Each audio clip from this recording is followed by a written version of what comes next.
The country's leading pediatricians have issued a warning about the overuse of antibiotics in food-producing animals. The people most at risk? Kids. News Channel 5's medical examiner, Dr. David Soria, is here to explain why. David is also the chairman of Wellington Regional Medical Center. Thank you, Dr. Soria, for joining us about this. Antibiotics that were harmful for everyone in these animals. So why is it worse for children? Well, for starters, why is this happening in the first place? And I think it makes a lot of sense, and it's really no surprise, Rox. I mean, we've been seeing this for quite some time. We've heard about resistant bacteria and antibiotics that don't work anymore, and part of the reason is because we overuse them.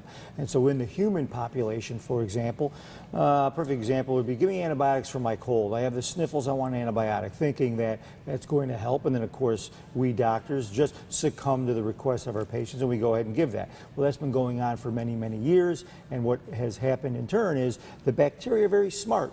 They tend to see, or they realize that, hey, this is a medication that's here in our body intended to kill us. They mutate, and now the next time, over a course of whatever it could be, weeks to months to years, the next time you use an antibiotic, the bacteria have gotten smart, they've mutated, and now that the antibiotic is no longer effective against it.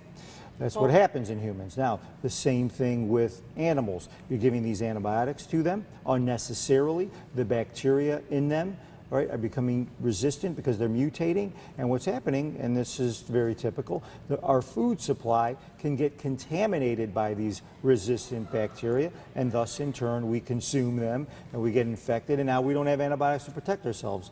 Why, kids? Because the CDC has known this for a while, and that is that food contamination or food-borne illnesses are highest in children less than 5 years old. So why don't we stop giving animals antibiotics?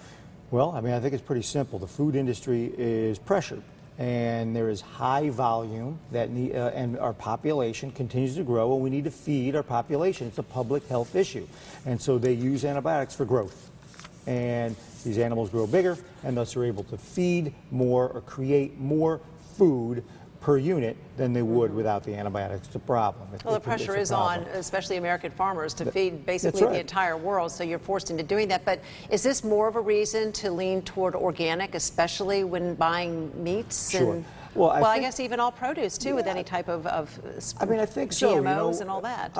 I agree. I mean, I think so. I think that, organic, if it fits the definition and the certification, there's no pesticides, there's no preservatives, and possibly no antibiotics. And I think that that is preferable, certainly in the long run. Problem is, not everybody can get organic. It's very expensive, and they don't make enough for the entire population to be able to consume. So there's still a public health issue that needs to be addressed here. And a lot to be addressed. Absolutely. All right, Absolutely. Dr. David Soria, thank you so much for joining us and giving us more insight.